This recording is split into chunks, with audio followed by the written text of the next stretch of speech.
The late afternoon sun cast a golden glow across the Manhattan skyline as Emma Reynolds adjusted her camera lens, capturing the perfect angle of the charity gala's elaborate decorations.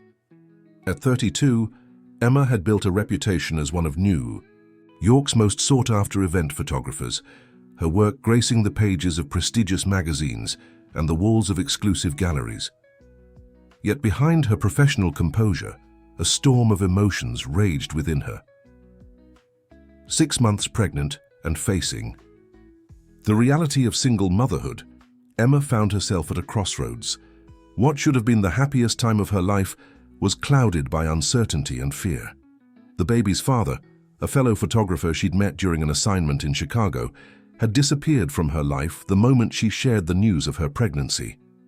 Now she was left to navigate this journey alone, finding solace only in her art and the tiny life growing inside her.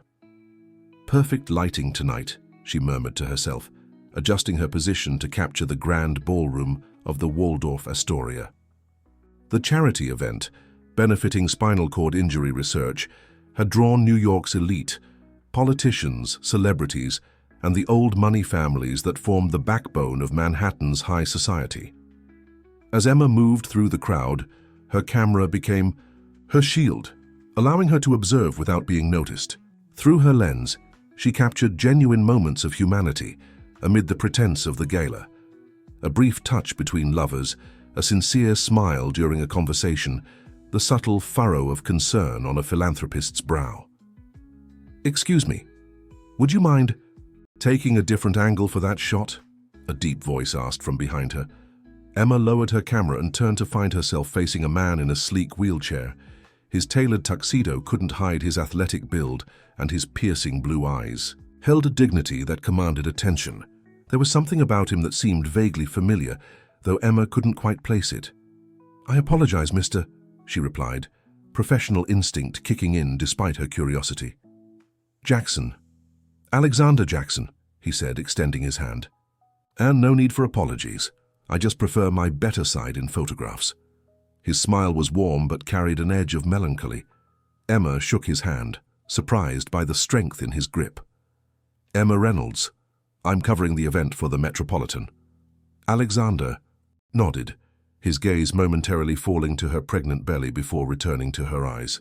Unlike the pitying or judgmental look she often received, his expression conveyed only respectful acknowledgement. "Your work is extraordinary," he said. "I saw your exhibition at the Whitney last fall. Your series on displaced communities had a rare authenticity." Emma felt a flush of pleasure at his recognition. Few people at these events showed genuine interest in the artistic merit of her work. Most saw her as just another service provider, capturing their perfectly curated social moments. "Thank you. That project was personal," she admitted. Before Alexander could respond, they were interrupted by the arrival of a strikingly elegant woman in her 50s. "Alex, darling, the Carmichaels are asking for you," the woman said, her accent subtly hinting at old New England money. She cast a brief evaluating glance at Emma before adding, "Senator Morrison wants to discuss the foundation's next initiative." "Mother, this is Emma Reynolds, the photographer I mentioned," Alexander said, his tone shifting slightly. "Emma, my mother, Victoria Jackson." Victoria offered a practiced smile that didn't reach her eyes. "A pleasure. Your reputation precedes you, Ms. Reynolds." "Likewise, Mrs. Jackson," Emma replied, suddenly connecting the dots. The Jacksons were one of America's most prominent families, with roots tracing back to the nation's founding and a fortune built on oil and technology. Victoria Jackson was a formidable presence in political circles, and her family wielded influence that extended far beyond their Massachusetts estate. "Alex, we really shouldn't keep the senator waiting," Victoria insisted, her hand resting possessively on her son's shoulder. Alexander's jaw tightened almost imperceptibly. "I'll be there shortly, Mother." With a final appraising look at Emma, Victoria glided away, her designer gown whispering against the marble floor. "Your mother seems devoted," Emma observed carefully. Alexander's laugh was low and without humor. "That's one word for it. Ever since the accident, she's become even more controlling. 3 years in this chair and she still hasn't accepted that her golden boy isn't quite so golden anymore. The candor of his statement caught Emma off guard. "I'm sorry about your accident," she said simply, avoiding the prying questions most people would ask. "Polo injury," Alexander explained without prompting. "Ironic, considering my family built half their reputation on our equestrian prowess. One moment I was the heir to the Jackson dynasty, the next I was the family's greatest disappointment." The bitterness in his voice resonated with something deep within Emma. She recognized the pain of failing to meet expectations, her own or others. "Sometimes disappointments lead us to places we never imagined," she said, her hand unconsciously moving to her belly. Alexander's gaze followed the gesture, and something in his expression softened. "And sometimes those places turn out to be exactly where we needed to be." A photographer from a competing magazine bumped into Emma, breaking the moment between them. She steadied herself, then glanced at her watch. "I should continue working. It was nice meeting you, Mr. Jackson." "Alexander, please," he corrected, then reached into his pocket and produced a business card. "I'm hosting a small gallery opening next week. It focuses on artists exploring themes of transition and identity. I think your perspective would be valuable." Emma accepted the card, surprised by the invitation. "Thank you. I'll consider it." As she moved away to capture more of the gala, Emma found herself glancing back at Alexander several times. Each time she found his eyes already on her, watching with an intensity that both unsettled and intrigued her. Later that evening, as Emma was packing her equipment, she overheard a heated conversation from behind a partially closed door. "This obsession with your foundation is becoming problematic, Alexander," Victoria's voice carried clearly. "The family needs you to take your position at Jackson Industries. Your father's health isn't improving, and the board expects a Jackson at the helm." "I've made my decision, Mother. I won't be returning to Massachusetts. My life is here now," Alexander replied, his tone resolute. "And what about Vanessa? She's been waiting patiently for you to come to your senses." "Vanessa and I are over. Have been for years, even before the accident." Victoria's voice dropped to a dangerous whisper. "She's appropriate, Alex. From the right family, with the right connections. Don't throw away generations of legacy because you're going through some sort of midlife crisis at 35. Emma moved away quickly, uncomfortable with eavesdropping despite her journalist's curiosity. The exchange revealed layers to Alexander Jackson that intrigued her. Here was a man fighting to define himself beyond the expectations of his powerful family, a struggle she understood all too well. As she drove home to her Brooklyn apartment that night, Emma found herself turning Alexander's business card over in her fingers at every red light. Behind the luxury of his world, she had glimpsed a loneliness that matched her own. Two souls adrift in worlds that no longer felt like home. For the first time in months, Emma felt a spark of something beyond the fear and uncertainty that had dominated her pregnancy. Whether it was professional interest or something more personal, she couldn't deny that Alexander Jackson had awakened her curiosity. With a small smile, she placed the card on her refrigerator and made a mental note to clear her schedule for the gallery opening. Sometimes, she reflected, the most unexpected encounters open doors to possibilities never imagined. The gallery was nestled in Chelsea's art district, a converted industrial space with exposed brick walls and soaring ceilings. Emma arrived 30 minutes after the official start time, hoping to blend into the crowd unnoticed.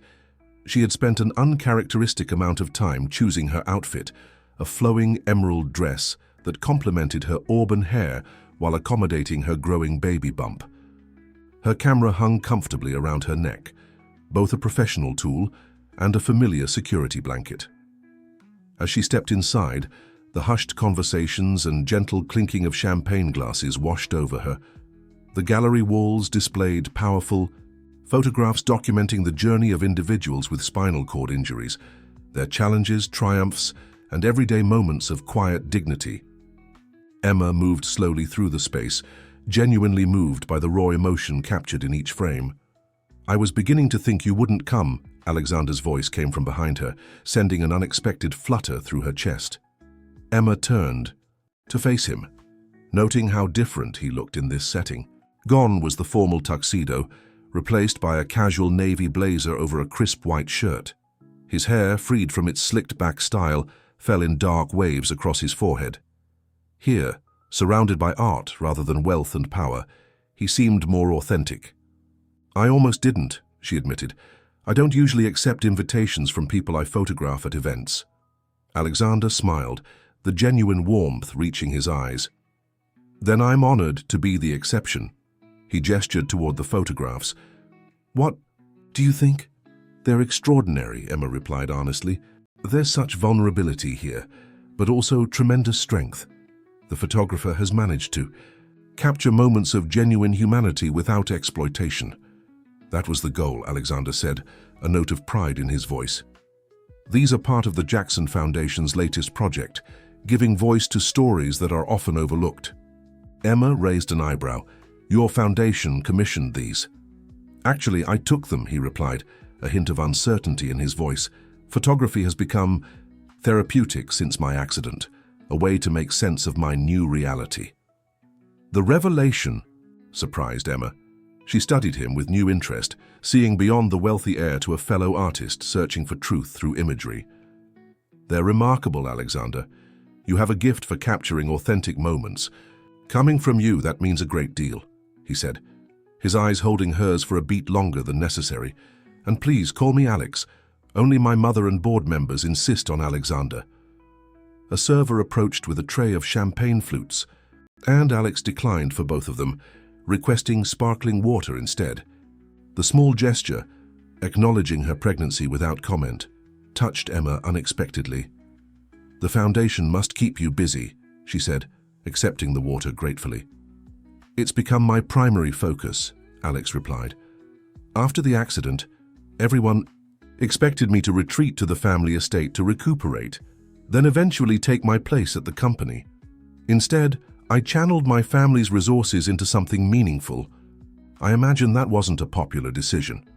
Alex's laugh held a trace of bitterness. "Let's just say holiday dinners have become considerably more tense. The Jackson legacy was supposed to continue through me. Ivy League education, executive position, strategic marriage, political connections. The accident changed everything, though not in the ways my family assumes." "How so?" Emma asked, genuinely curious.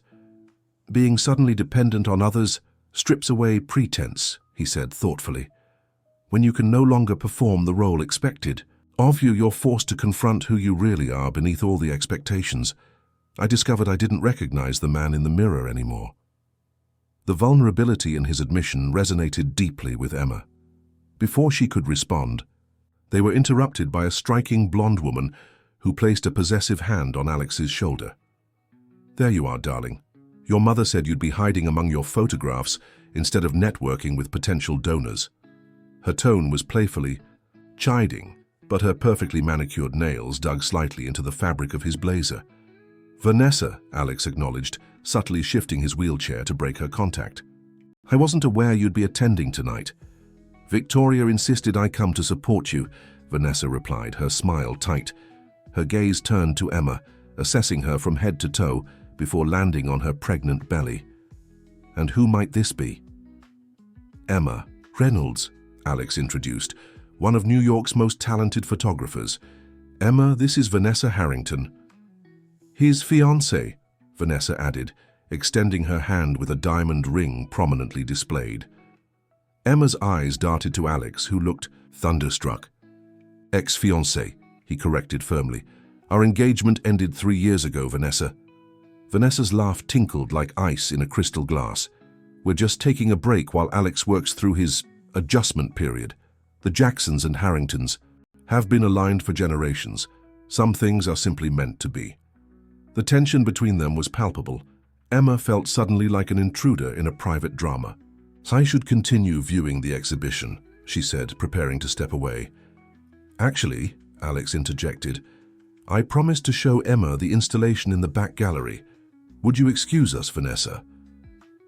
Without waiting for a response, he guided his wheelchair alongside Emma, leading her toward a secluded corner of the gallery. Once they were out of earshot, he exhaled deeply. "I apologize for that awkward encounter. Vanessa and my mother share a selective interpretation of reality." "No need to explain," Emma assured him. "Family complications are universal, though yours seem particularly persistent." Alex smiled ruefully. Persistent is exactly the right word. The Harrington-Jackson merger has been in the works since Vanessa and I were children. Our families share business interests, political connections, and social standing. Breaking the engagement was seen as temporary insanity on my part. "And was it?" Emma asked carefully. "The insanity would have been going through with it," he replied. "Even before the accident, we were wrong for each other. Afterward, let's just say Vanessa made it clear she'd signed up to be the wife of America's most eligible bachelor, not the caretaker of a man in a wheelchair."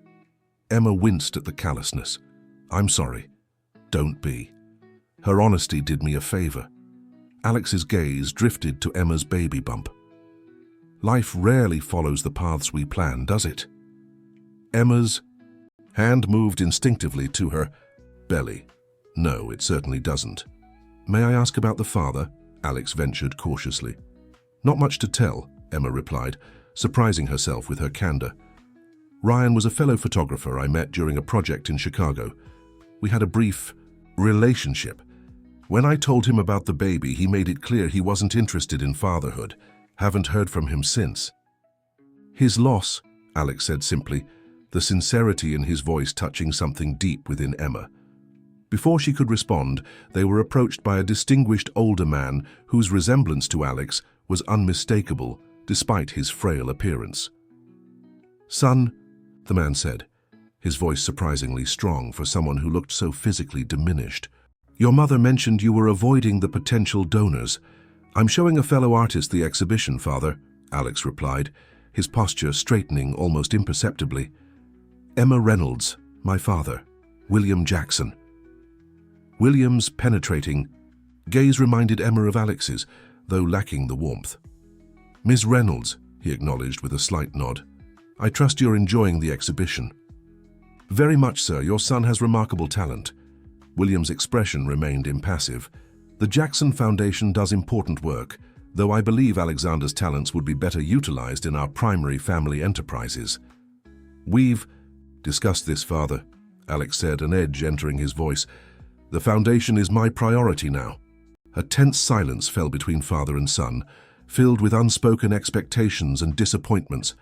Emma felt the weight of generational pressure bearing down on Alex, a burden heavier than any physical limitation. "Alexander," William finally said, "the Whitmore merger discussion is happening in the library. Your input would be valuable." Emma recognized the command disguised as a request. She stepped back slightly. "I should continue viewing the exhibition.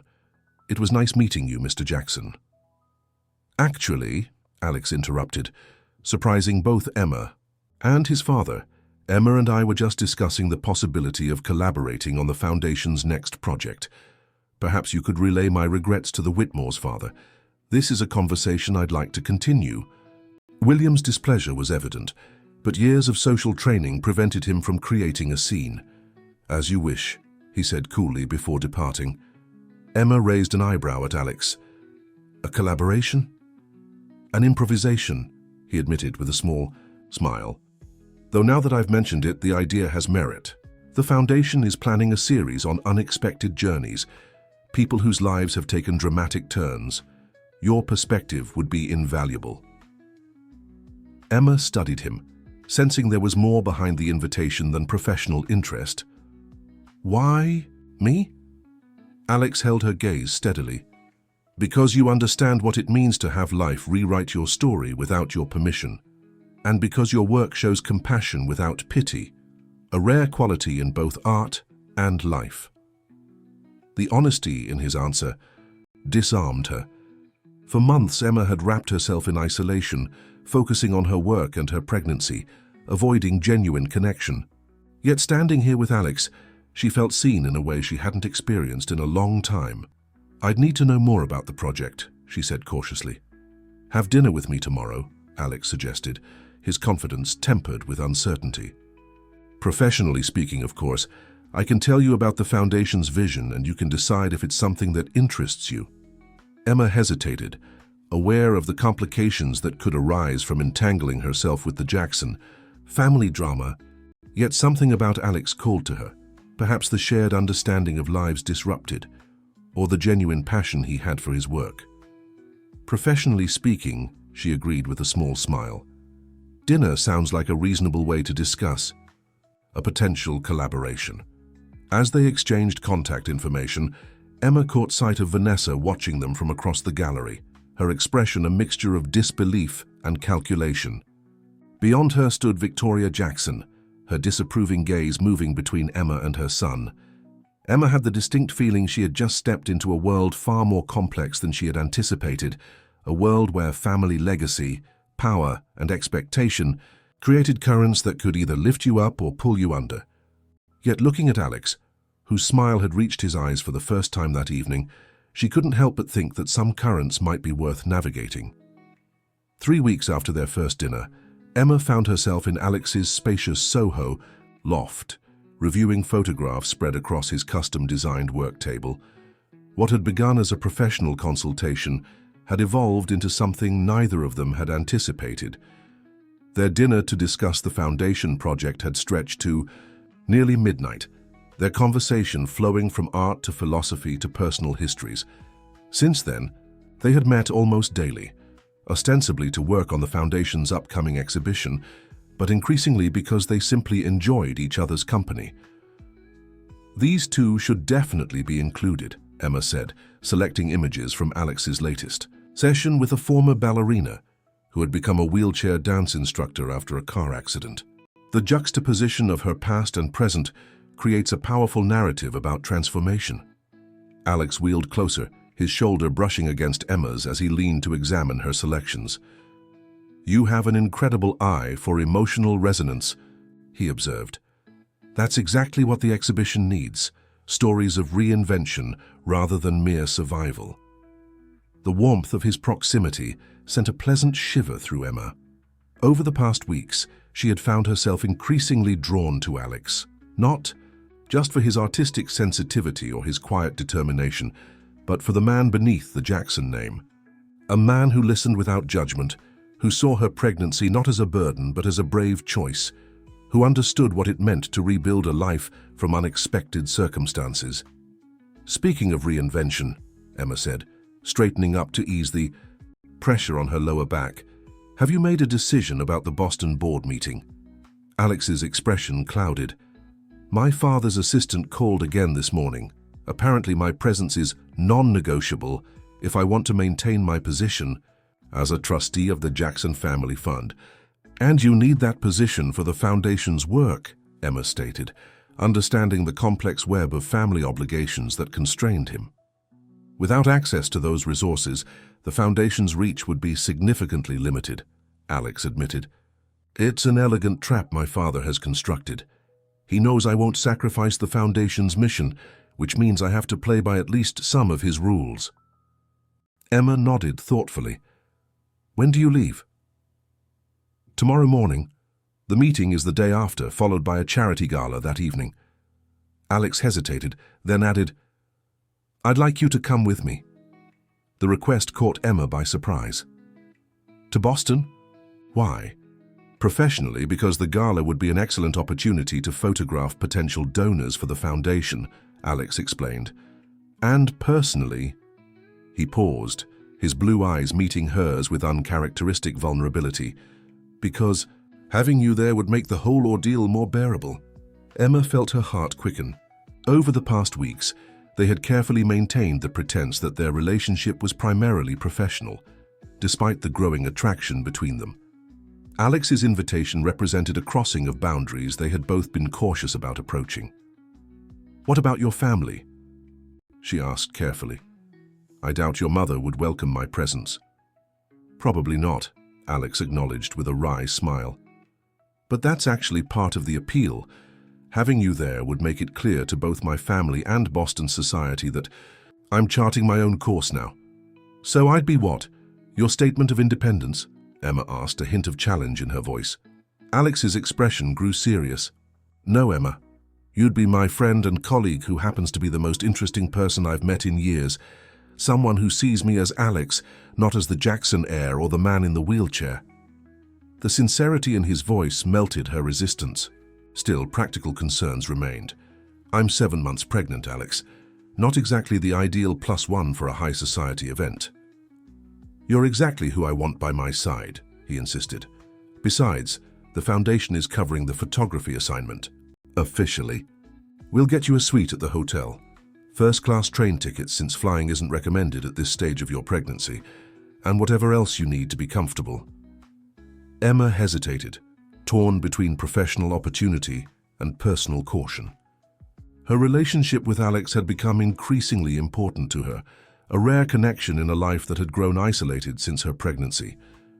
Yet stepping into the spotlight of Boston's elite social circle and the crosshairs of the Jackson family's expectations was daunting. "Let me think about it," she finally said. Later that evening, as Emma sorted through her mail in her Brooklyn apartment, her phone rang. Expecting Alex, she was surprised to see her doctor's name on the caller ID. "Emma, I wanted to discuss your latest test results personally," Dr. Chen said after their initial greeting. The serious tone set Emma's heart racing. "Is something wrong with the baby?" "Not exactly, but your blood pressure readings are concerning. You're showing early signs of preeclampsia, which we need to monitor closely." Emma sank onto her couch, one hand protectively cradling her belly. "How serious is it?" "At this stage, it's just something to watch carefully. I'm prescribing bed rest when possible, and definitely no unnecessary stress." Dr. Chen's voice became firmer. "Emma, you need to slow down. Your body is telling you that it's time to prioritize this pregnancy over your work commitments." After ending the call, Emma sat in her dimly lit living room, processing the implications. Her independent nature rebelled against the restrictions, yet concern for her child overrode her resistance. With a sigh, she reached for her phone and called Alex. "I can't go to Boston," she said when he answered, explaining the doctor's concerns. "Your health and the baby's come first," Alex responded, immediately concern evident in his voice. "Is there anything you need? Should I come over?" The offer touched her deeply. "No, I'm okay, just disappointed. I was actually looking forward to seeing Boston through your eyes." "We'll plan a trip when you're ready," he promised. "For now, focus on taking care of yourself and that little one." After they hung up, Emma felt a mixture of relief and disappointment. Part of her had been excited about accompanying Alex to Boston, about stepping further into his world, despite the complications it might bring. Now, forced to prioritize her health, she found herself worrying about him facing his family alone. Next morning, Emma woke to the sound of knocking at her door.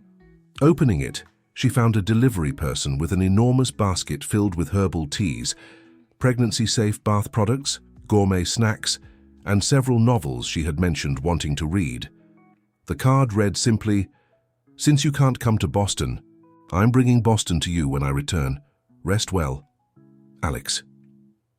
The thoughtfulness of the gesture brought unexpected tears to her eyes. In the months since learning of her pregnancy, Emma had grown accustomed to handling everything alone. Alex's care package was a tangible reminder that she didn't have to face this journey in isolation anymore. Throughout the next 2 days, Alex texted regularly from Boston, wry observations about the board meeting, updates on the foundation's funding proposals, and genuine inquiries about her well-being. His messages became a bright spot in days otherwise filled with frustrating inactivity. On the evening of the gala, Emma was surprised by another knock at her door. This time, she found a young woman holding a garment bag and a small cooler. "Ms. Reynolds, Mr. Jackson arranged for a spa evening for you," the woman explained. "I'm Melissa, a prenatal massage therapist. I also have a gown from Neiman Marcus that Mr. Jackson thought you might like to wear while we recreate a taste of the gala here."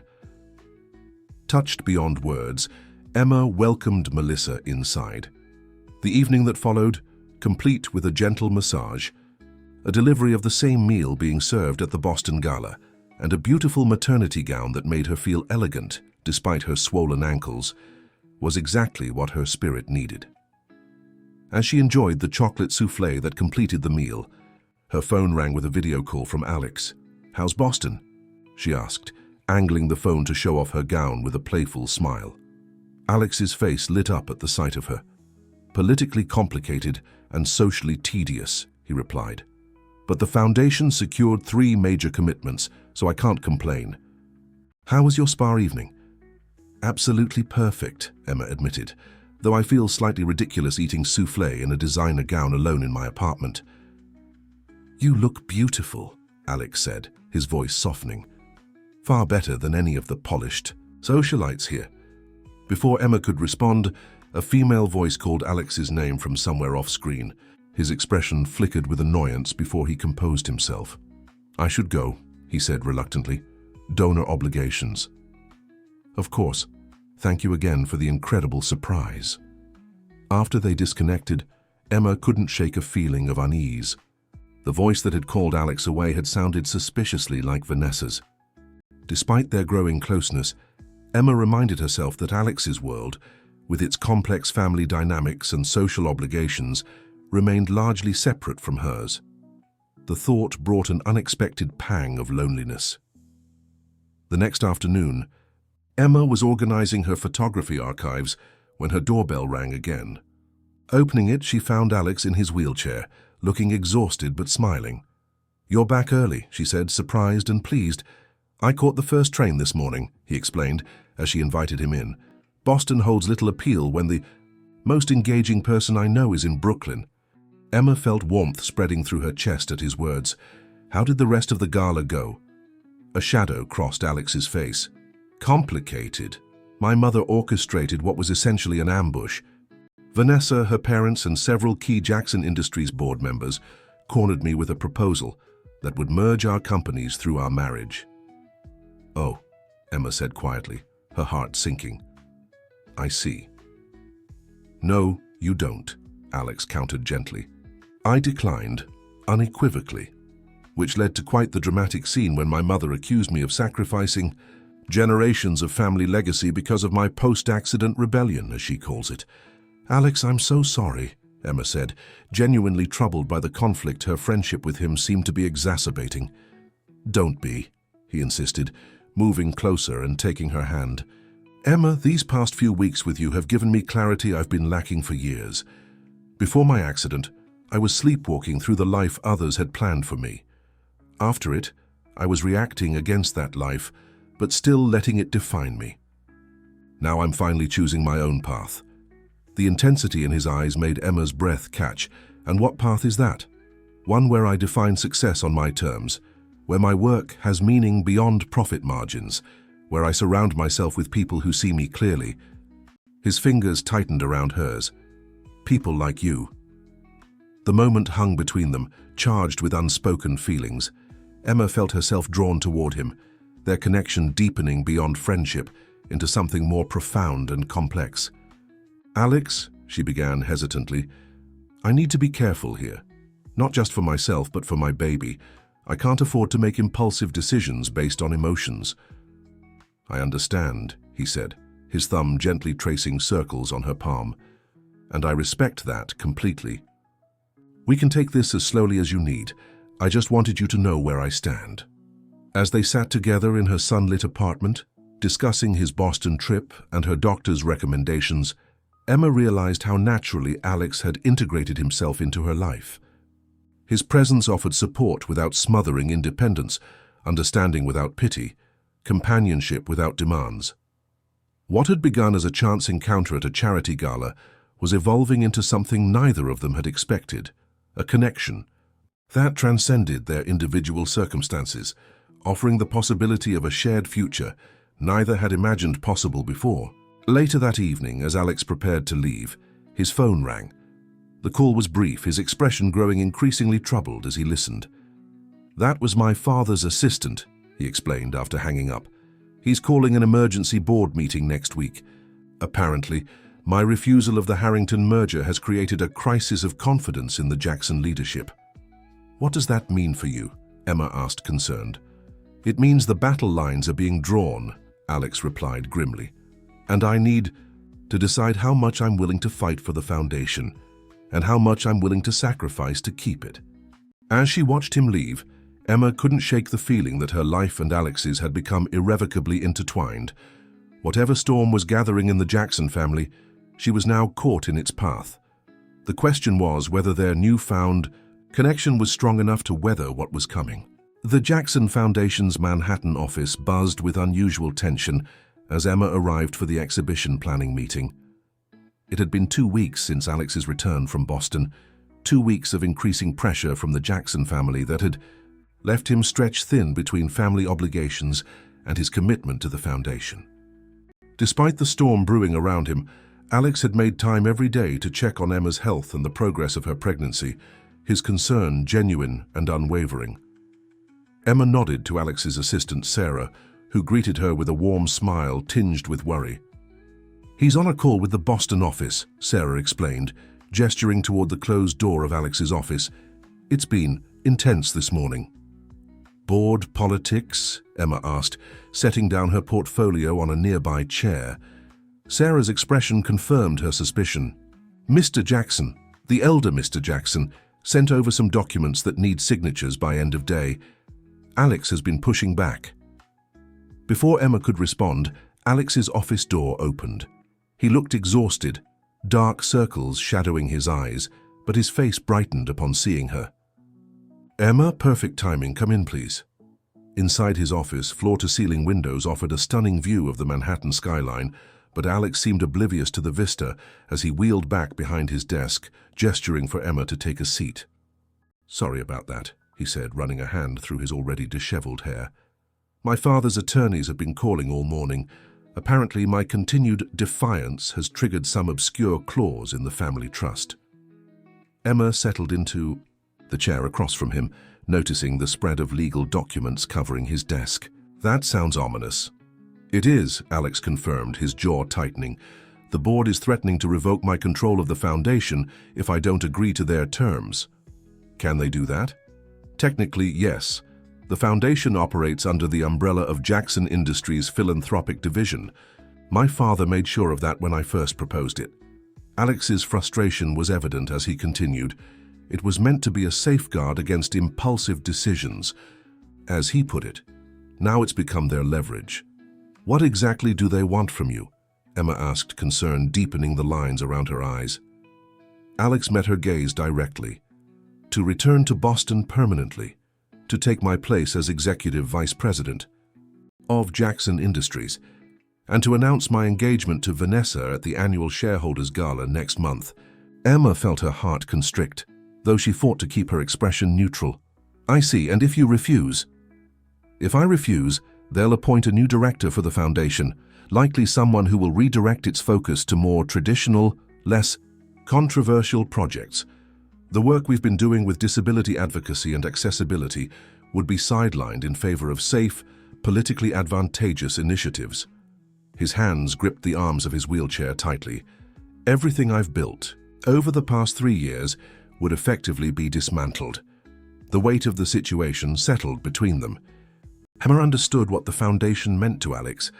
It wasn't just work, but his purpose, his way of creating meaning from the aftermath of his accident. To lose it would be devastating. "What are you going to do?" she asked quietly. Alex's gaze drifted to the photographs pinned to his bulletin board, images of the people whose lives had been transformed through the foundation's work. "I don't know yet. My father has given me until the end of the week to decide." Emma nodded, unsure what comfort she could offer. Her own emotions were tangled. Concern for Alex's well-being mixed with a selfish fear of losing the connection they'd built if he returned to Boston. "Enough about my family drama," Alex said with forced lightness. "How are you feeling? Any change in your blood pressure?" "It's stabilized," Emma reported, grateful for the change of subject. "Dr. Chen is cautiously optimistic, though she's still recommending limited work hours."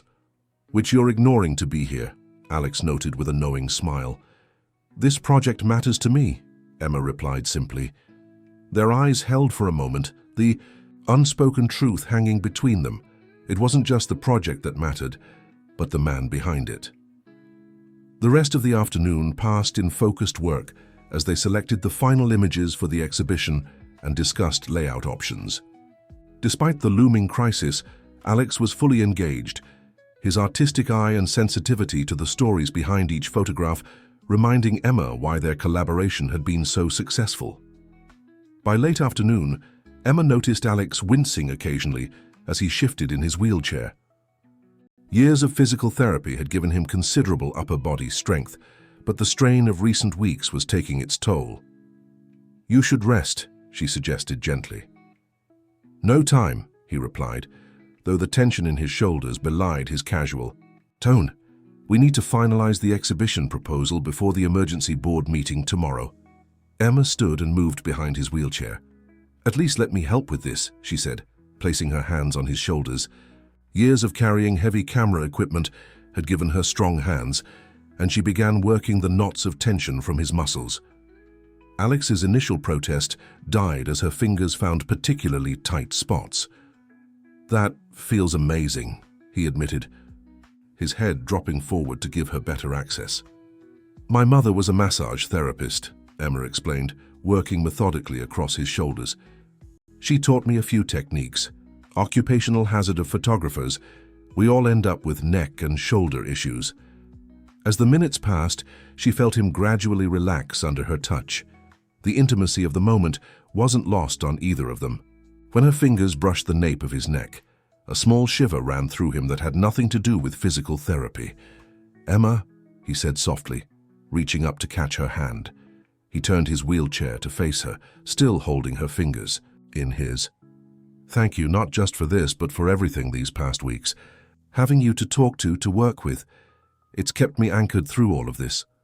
The raw honesty in his voice touched her deeply.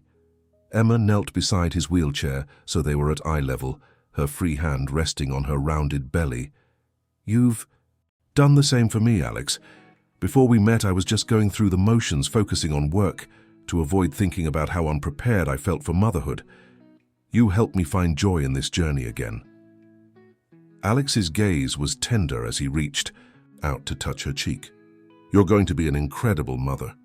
The moment stretched between them, electric with possibility. Slowly, giving her every chance to pull away, Alex leaned forward. Their lips met in a kiss that was gentle at first, then deepened with shared longing. Emma's heart raced as she responded, weeks of suppressed feelings finally finding expression. When they finally broke apart, both slightly breathless, Alex rested his forehead against hers. "I've been wanting to do that for weeks," he admitted. "Me too," Emma confessed, a small smile playing on her lips. The intimacy of the moment was shattered by the sharp ring of Alex's office phone. With a reluctant sigh, he answered, his expression shifting from contentment to concern as he listened. "When?" he asked tensely. "I see. Yes, inform them I'll be there." Hanging up, he turned back to Emma, his face grim. "My father has collapsed. He's in Massachusetts General Hospital. The family jet is being prepared as we speak." Emma straightened immediately. "Go. Family comes first, especially in emergencies." "Come with me," Alex said suddenly, catching her hand again. The request caught her off guard. "Alex, this is a family crisis. You don't need me there complicating things." "I do," he insisted. "Emma, walking back into that world, especially now with my father ill, is going to be incredibly difficult. Having you there would give me strength." Emma hesitated, torn between her desire to support him and the practical realities of her condition. "My doctor advised against flying at this stage." "We can drive," Alex suggested. "It's only 4 hours to Boston. I'll arrange for a comfortable car with plenty of stops if you need them." The urgency in his voice was persuasive, but Emma still wavered. "Your mother will see my presence as an intrusion." "Probably," Alex acknowledged, "but I'm past caring about my mother's approval. This crisis with my father changes everything. Whatever happens in that hospital room is going to reshape my family's future. I need someone by my side who sees me clearly, who reminds me of who I am beyond the Jackson name." The vulnerability in his request touched her deeply. Still, Emma had her own concerns to consider. "Let me call Dr. Chen first. If she approves, a road trip with proper precautions, then yes, I'll come with you." 2 hours later, They were heading north on I-95 in a luxurious SUV driven by Alex's regular driver, Marcus. The vehicle had been specially modified to accommodate Alex's wheelchair, with ample space for Emma to stretch out comfortably in the back seat when needed. Dr. Chen had reluctantly approved the trip, with strict instructions about regular breaks and monitoring Emma's blood pressure. As the New York skyline receded behind them, Emma watched Alex's profile, noting the tension that had settled over him since the call about his father. Reaching across the space between them, she took his hand. "Tell me about him," she encouraged. "Your father, I mean. Beyond the intimidating businessman I met briefly." Alex's expression softened slightly. He wasn't always so, rigid. "When I was young, before the pressures of running Jackson Industries consumed him, he used to take me sailing on weekends. Just the two of us on Boston Harbor. No business calls, no family obligations. He taught me about navigation, about reading the wind and respecting the sea." "He sounds like a different person than the man I met," Emma observed. "Success changed him," Alex reflected. "Or perhaps just revealed his true nature. By the time I was in high school, those sailing trips had become rare. Every conversation circled back to my future role in the company, my responsibility to the Jackson legacy." "And your accident changed everything," Emma prompted gently. Alex nodded, his gaze distant. "I think my father saw it as a personal failure, as if he should have been able to prevent it somehow. When the doctors confirmed the spinal injury was permanent, something in him hardened. He became obsessed with compensating for my limitations, making sure the family empire wouldn't suffer because of them. That sounds incredibly difficult for both of you." "It is," Alex corrected himself. "The irony is that I found more purpose after my accident than I ever had before it. The foundation has made a real difference in people's lives. But my father can only see what was lost, not what was gained." As they continued northward, the conversation moved to lighter topics: childhood memories, professional aspirations, favorite books. By the time they crossed into Massachusetts, a comfortable intimacy had settled between them, the kind that comes from shared vulnerability. Approaching Boston, Alex received a call from his younger sister, Charlotte. Emma could hear only his side of the conversation, but it was enough to understand that William Jackson's condition had stabilized. A minor heart attack, treatable, but serious enough to warrant ongoing observation. "Charlotte says he's awake and already demanding updates on quarterly projections," Alex reported after ending the call, relief evident in his voice despite his attempt at humor. "That sounds promising," Emma said, genuinely glad for his sake. As they navigated Boston's crowded streets, Alex grew quieter, the weight of family expectations settling visibly on his shoulders. When they pulled up to Massachusetts General Hospital, he turned to Emma with a seriousness that caught her by surprise. "Before we go in there, I need you to know something," he said, taking both her hands in his. "Whatever happens with my family, whatever pressure they exert or threats they make, my feelings for you are real. These past weeks have meant more to me than anything in a very long time." Emma felt a flutter that had nothing to do with her pregnancy. "Alex, let me finish," he insisted gently.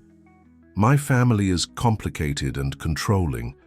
They'll try to make you feel unwelcome, to intimidate you. But I want you to remember that I chose to bring you here because you matter to me, more than they can possibly understand." The sincerity in his eyes made Emma's breath catch. Leaning forward, she kissed him softly. "I'm not easily intimidated, Alex Jackson. Now let's go see your father." The hospital corridor leading to William Jackson's private suite was lined with security personnel and family attorneys, a testament to the power and influence that followed the Jacksons everywhere. Emma felt the weight of curious and judgmental stares as she walked beside Alex's wheelchair, her pregnant belly impossible to disguise in her simple maxi dress. Outside the hospital room, they encountered Victoria Jackson deep in conversation with a distinguished-looking physician. She broke off mid-sentence when she spotted them, her perfectly composed expression flickering only briefly at the sight of Emma. "Alexander," she acknowledged coolly. "I didn't realize you were bringing company." "Mother, you remember Emma Reynolds," Alex said, refusing to be baited. "How is father?" Victoria's gaze lingered on Emma's belly before returning to her son. Stable. The doctors are cautiously optimistic. Her voice lowered. This is hardly an appropriate time to parade your friendship before the family, Alexander. Your father needs calm and support, not additional stress. Emma is here at my request as both a friend and a colleague, Alex replied firmly. She provides exactly the kind of support I need right now. Before Victoria could respond, the door to William's room opened and Vanessa emerged, her expression shifting from solicitous concern to cold surprise at the sight of Alex and Emma. Alex, darling, she recovered quickly, leaning down to kiss his cheek. We've all been so worried. Your father has been asking for you. The territorial gesture wasn't lost on Emma, nor was the flash of irritation in Alex's eyes as he subtly pulled back from Vanessa's touch. I'll see him now, he said, moving his wheelchair forward. At the door, he paused and looked back at Emma, extending his hand. Join me? The invitation was clear, not just into the hospital room, but into his complicated family dynamic, a world of privilege and pressure that was entirely foreign to her. Taking a deep breath, Emma stepped forward and placed her hand in his, aware of Victoria and Vanessa's disapproving gazes following them as they entered the room together. William Jackson lay against crisp white pillows, medical equipment monitoring his vital signs. Despite his hospitalization, he emanated authority, his keen eyes sharp as they took in his son's arrival and the woman at his side.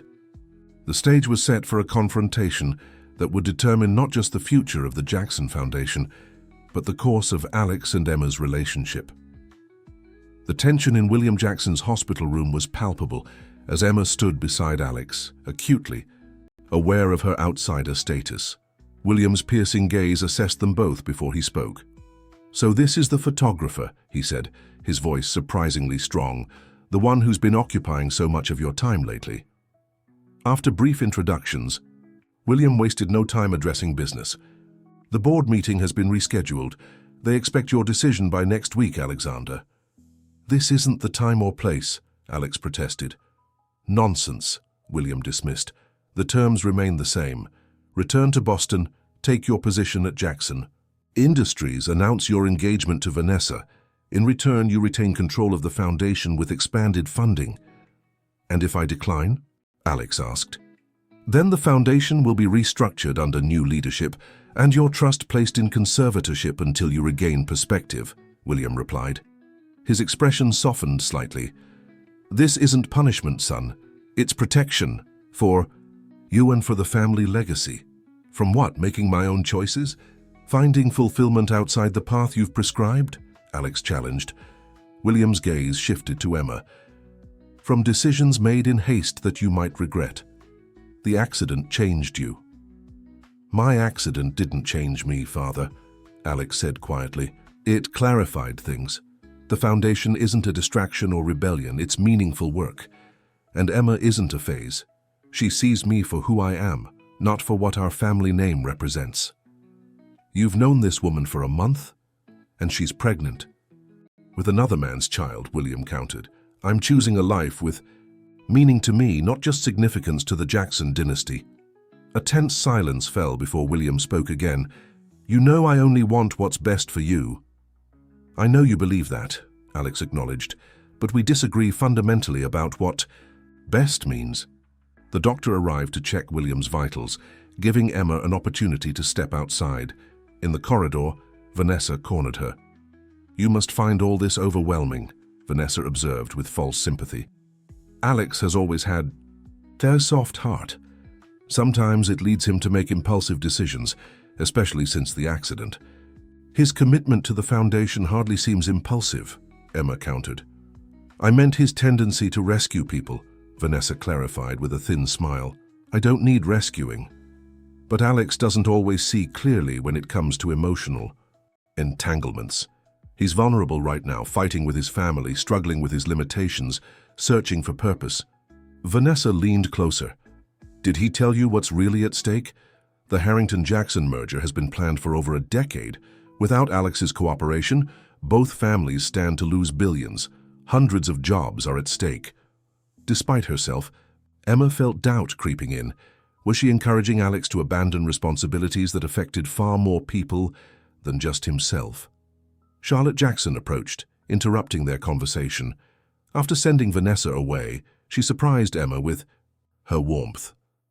"Don't let her get to you," Charlotte advised. "Vanessa has perfected the art of elegant manipulation." "Your brother seems to be under tremendous pressure," Emma observed.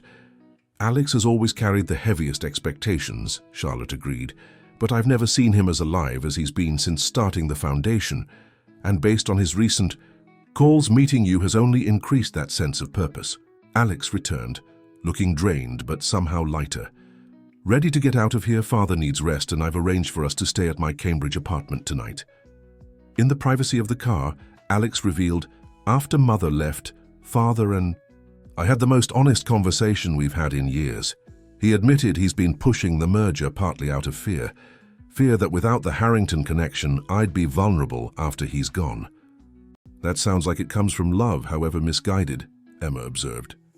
"It does," Alex acknowledged, "which made it both easier and harder to stand my ground. I told him the foundation fulfills me in ways Jackson Industries never could." "How did he take it?" "Better than expected. He asked for time to consider alternatives. It's not resolution, but it's a start. The first time he's truly listened since before the accident." Alex then asked about Emma's conversation with Vanessa, who had mentioned their enlightening discussion. She emphasized how much was at stake with the merger, not just for your family, but for hundreds of employees. Emma admitted. "Classic Vanessa, a kernel of truth wrapped in manipulation," Alex said, taking Emma's hand.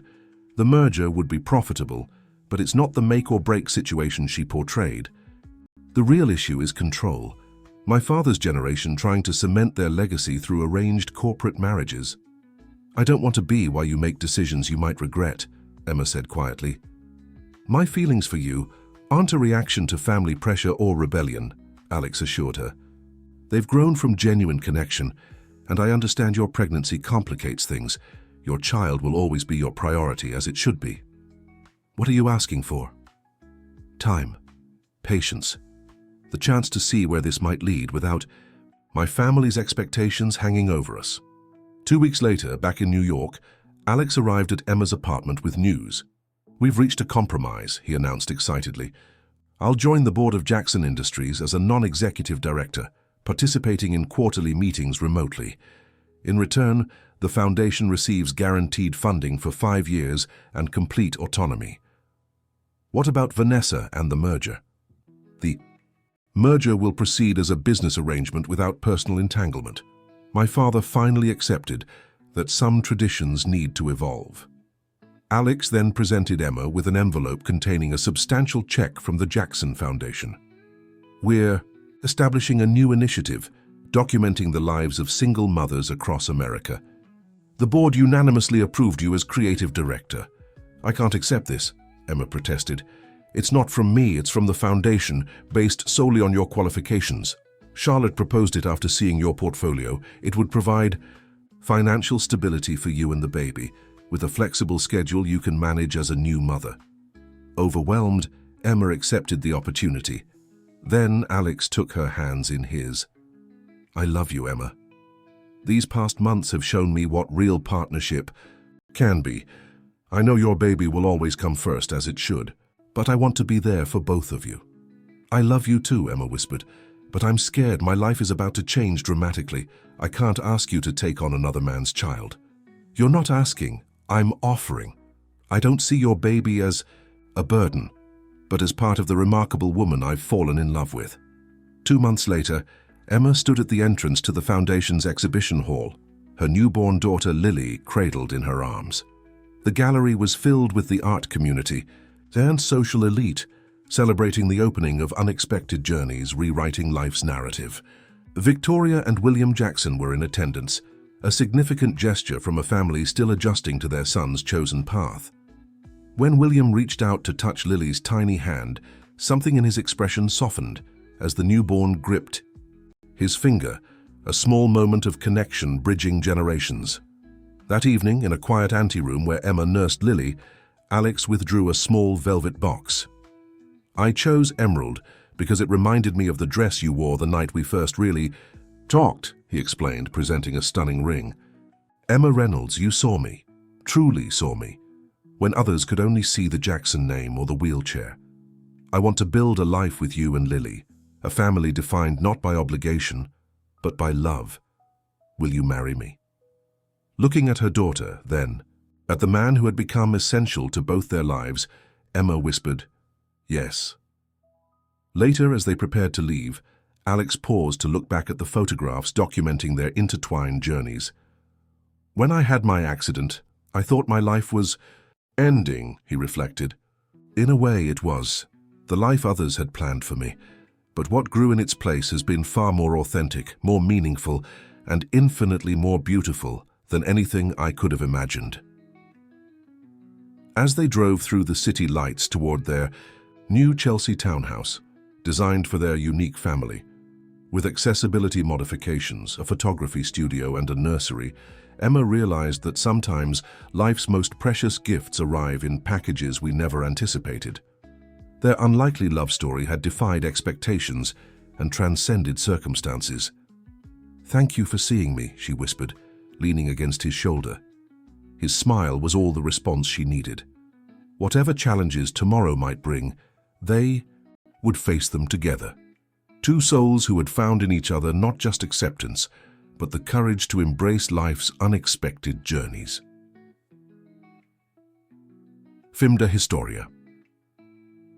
Dear listeners, we hope Emma and Alex's journey has touched your heart. Their story reminds us that life's most beautiful chapters often begin when our plans are disrupted. For more emotionally captivating stories like this one, click on the playlist to your left. If this tale of unexpected love moved you, please like this video and subscribe to our channel. What moment in Emma and Alex's story resonated most with you? Share your thoughts in the comments.